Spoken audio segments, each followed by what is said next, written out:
இன்று மாற்றத்தின் நாள். மாற்றம் உண்டு.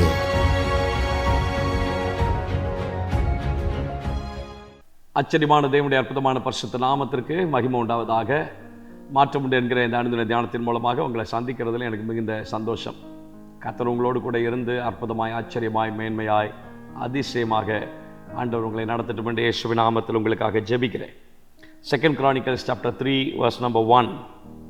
பின்பு சாலமோன் எருசலேமிலே தன் தகப்பனாகிய தாவீதுக்கு காண்பிக்கப்பட்ட மோரியா என்னும் மலையில் எபூசியனாகிய ஒர்னானின் களம் என்னும் தாவீது குறித்து வைத்த ஸ்தலத்தில் கர்த்தருடைய ஆலயத்தை கட்ட துவக்கினார்.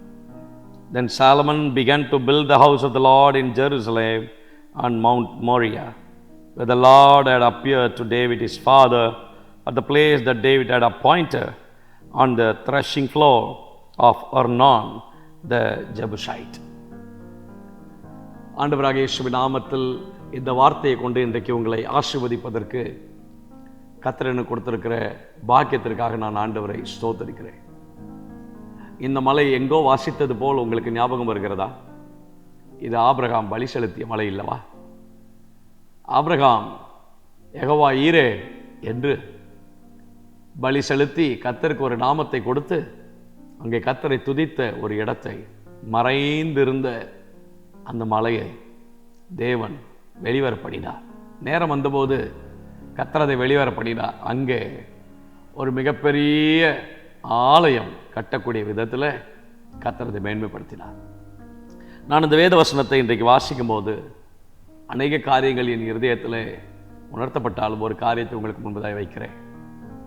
சில நேரங்களில் அங்கலாய்த்து போய் கேள்விகள் இல்லாமல் என்ன செய்வதென்று தெரியாதபடிக்கு ஆண்டவருடைய சமூகத்தில் ஏறெடுத்த வேண்டுதல்கள், விண்ணப்பங்கள், பலி செலுத்தின அனுபவங்கள், கர்த்தருடைய சமூகத்தில் ஜெபித்த எல்லா ஜெபங்களும் அவைகள் ரொம்ப காலம் மறைந்திருந்தது போல் இருக்கலாம்.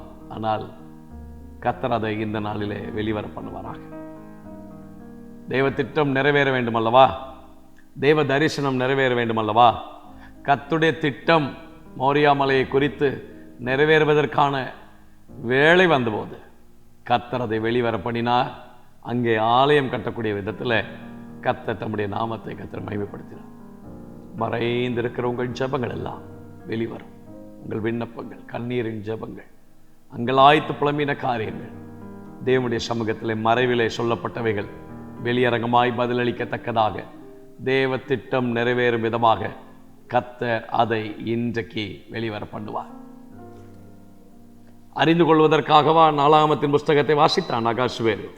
தூங்குவதற்காக வாசித்தான். தூக்கம் வர வேண்டும் என்பதற்காக 6ஆம் அதிகாரத்தில் வாசிக்க. அந்த ராத்திரியிலே ராஜாவுக்கு நித்திரை வராதபடியினால கால வர்த்தமானங்கள் எழுதியிருக்கிற நடபடி புஸ்தகத்தை கொண்டு வர சொன்னான். அது ராஜ சமூகத்தில் வாசிக்கப்பட்டது. சும்மாவா அந்த நடபடி புஸ்தகத்தை வாசித்தான்? தூக்கம் வர வேண்டும், அதற்காக வாசித்தான். கர்த்தருக்கு மாத்திரம்தான் தெரியும் அதை வாசித்ததற்கான காரணம் என்ன. மொர்தெகாயின் வாழ்க்கையில தேவ திட்டம் நிறைவேற வேண்டும். கர்த்தருடைய திட்டம் உங்கள் வாழ்க்கையில நிறைவேறுவதற்கு யாருடைய தூக்கத்தையும் கர்த்தர் கெடுப்பார். உங்கள் வாழ்க்கையில தேவன் ஒரு காரியத்தை செய்ய வேண்டும் என்று அவர் நினைத்திருப்பார் என்றால் கர்த்தர் அதை செய்வார். நேரம் வரும்போது, வேலை வரும்போது கர்த்தர் அதை வெளிவர பண்ணுவார். மறைந்திருக்கிற உங்களை வெளியே கொண்டு வருவார். மறைந்திருக்கிற உங்கள் ஜெபத்தை கர்த்தர் பதிலளிப்பார். மறைந்திருக்கிற உங்களை, மறைந்திருக்கிற உங்கள் சபையை, ஊழியத்தை, உங்கள் வியாபாரத்தை, உத்தியோகத்தை, உங்கள் பிஸ்னஸை, உங்கள் குடும்பத்தை கர்த்தர் அறியப்பட்டவர்களாக கொண்டு வந்து நிறுத்தி தம்முடைய திட்டத்தை, தம்முடைய சித்தத்தை பூரணமாய் உங்கள் வாழ்க்கையில் நிறைவேற்றி கொடுப்பதற்கு என் ஆண்டவர் ஒரு உண்மையில் ஆண்டவர். இனி ஒருபோதும் மலையின் மேல் இருக்கிற பட்டணம் அது மறைந்திருக்கிற மாட்டாது என்ற வார்த்தையின்படி மறைந்திருக்க விட மாட்டார். அன்று பலி செலுத்தியது இன்று ஆலயமாய் வந்து நிற்கும். கர்த்தர் அப்படி உங்கள் வாழ்க்கையிலே செய்வார். அன்று வடித்த கண்ணீர் இன்றைக்கு மகிமையாய் வந்து நிற்கும். கர்த்தருக்கு மகிமையாக வந்து நிற்கும். அன்றைக்கு காத்திருந்த அனுபவம் இன்றைக்கு தேவனுக்கு மகிமையாக உங்கள் வாழ்க்கையில கர்த்தர் செய்து முடிப்பார். அப்பா, தாழ்மையாக இப்படி சமூகத்துக்கு வருகிறோம். சில ஜெபங்கள், சில வேண்டுதல்கள், சில கண்ணீர் வடித்ததாகவே இருந்து விட்டது.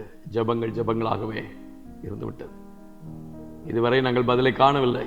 ஆனால் தேவ திட்டம் இந்த வருஷத்தில், இந்த நாட்களிலே பிள்ளைகளுடைய வாழ்க்கையில் பூரணமாய் நிறைவேறட்டும்படி ஜெபிக்கிறேன். கிருபையுள்ள கரங்களை தாழ்த்தி ஒப்புக்கொள்கிறோம். இயேசுவின் நாமத்தில் ஜெபிக்கிறோம் நல்ல பிதாவே, ஆமென். கர்த்தர் உங்கள் வாழ்க்கையில கிரியை செய்யட்டும். உங்களோட கர்த்தர் பேசட்டும். May God bless you.